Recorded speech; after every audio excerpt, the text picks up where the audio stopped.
किसी ने बड़ी कमाल की बात की है कि इस दुनिया में मैं ये नहीं बता सकता कि सबसे बड़ा पाप क्या है और सबसे बड़ा पुण्य क्या है, लेकिन मैं ये जरूर कह सकता हूँ कि अगर कोई इंसान मेरे किसी कामों से अगर खुश हुआ होगा तो ये इस दुनिया का सबसे बड़ा पुण्य है, और अगर कोई इंसान मेरे किसी कामों से अगर दुखी हुआ होगा तो ये सबसे बड़ा पाप है। हेलो दोस्तों, मेरा नाम है सुमित रामटेके और मैं लेकर आया हूँ आपके लिए एक मोटिवेशनल स्टोरी। यह स्टोरी एक गाँव में एक डाकिया रहता है, यानी कि पोस्टमैन अंकल रहते हैं।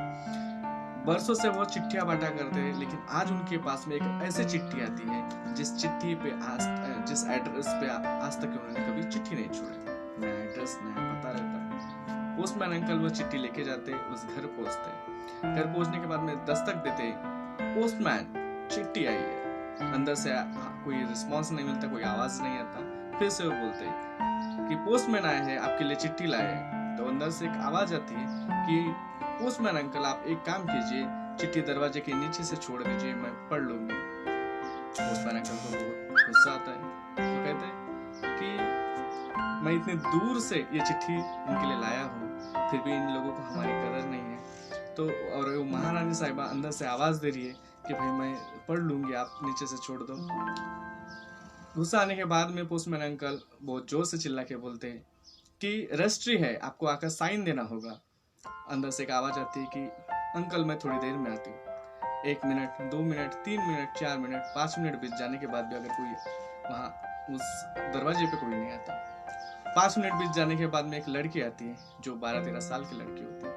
12-13 साल की लड़की जो दोनों पैरों से पूरी तरह से अपंग होती है। ये देखकर पोस्टमैन अंकल शॉक हो जाते हैं और उन्हें बहुत गिल्टी फील होता है कि काश मैं अगर 5 मिनट रुक जाता।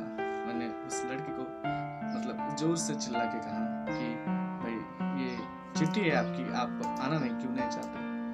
उन्हें बड़ा गिल्टी फील होता है। उसके बाद में पोस्टमैन अंकल वो चिट्ठी उस लड़की को दे देते और वहां से चले जाते। 15-20 दिनों के बाद में फिर से उसी पति की वो चिट्ठी आती है जिस पते पर वो लड़की ने वो चिट्ठी ली थी। पोस्टमैन अंकल चिट्ठी पकड़ते और उस पते पर पहुंचते। पोस्टमैन अंकल दरवाजे पे दस्तक देते और दस्तक देते ही बोलते कि पोस्टमैन चिट्ठी आई है। अंदर से आवाज आती है कि पोस्टमैन अंकल मैं आ रही हूँ। तो पोस्टमैन जी कहते हैं, पोस्टमैन अंकल कहते हैं कि बेटा आप आओ मत, मैं चिट्ठी नीचे से ही छोड़ देता हूँ। तो वो लड़की कहती है कि नहीं अंकल, आपको रुकना होगा, मैं आ रही हूँ।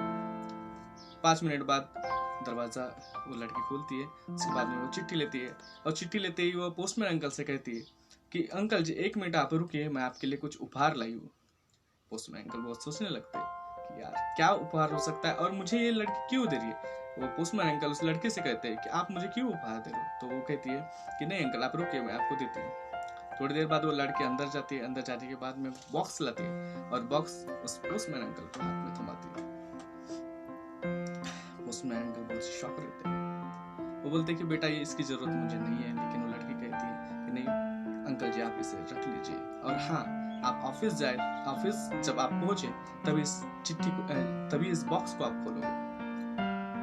पोस्टमैन अंकल और चिट्ठी उस लड़की को दे देते और बॉक्स लेकर सीधा ऑफिस आते हैं। ऑफिस आने के बाद में पोस्टमैन अंकल उस बॉक्स को खोलते हैं। बॉक्स को खोलने के बाद में उन्हें वहां चप्पलें दिखाई देती है।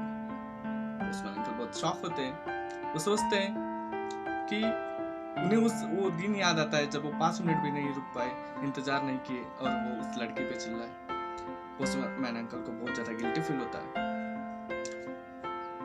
आंसू भरे आंखों से पोस्टमैन अंकल उस लड़की के बारे में सोचते कि उस लड़की ने तो मुझे बरसों से, जो मैं नंगे पैर चलता हूँ, मेरे पैरों में चप्पल नहीं है, मेरे जख्मी पैर है, उसको देखकर उसने उस लड़की ने मेरे लिए चप्पलें लाई, लेकिन मैं उसके लिए पैर कहाँ से लाऊं। यही बात सोचते सोचते पोस्टमैन अंकल रोने लग जाते हैं। ये कहानी तो यही खत्म होती है, लेकिन ये कहानी एक बहुत बड़ा संदेश इस समाज को देना चाहती है कि हम लोग इमोशंस लेस हो गए। हमारे दिल में भावनाएं खत्म हो चुकी हैं, हमारी संवेदनाएं खत्म हो चुकी हैं, लेकिन हमें हमारी संवेदनाएं खत्म नहीं करनी है, हमें हमारे इमोशन बचा के रखना है। हम बहुत जल्द ही लोगों के बारे में जजमेंट करने लगे, लोगों के बारे में राय बनाने लगे, लेकिन हो सकता है कि ये कुछ गलत राय हमारे रिश्ते खराब कर सकता है। इस दुनिया में बहुत से लोग गलत राय बनाने की वजह से बहुत से रिश्ते अभी खत्म हो चुके हैं। इसलिए आप सभी से की विनती है कि किसी को जाने बगैर, किसी को समझे बगैर किसी के बारे में गलत राय बनाना सबसे बड़ा गलत। बस आज के लिए बस इतना ही। हंसते रहे, मुस्कुराते रहे,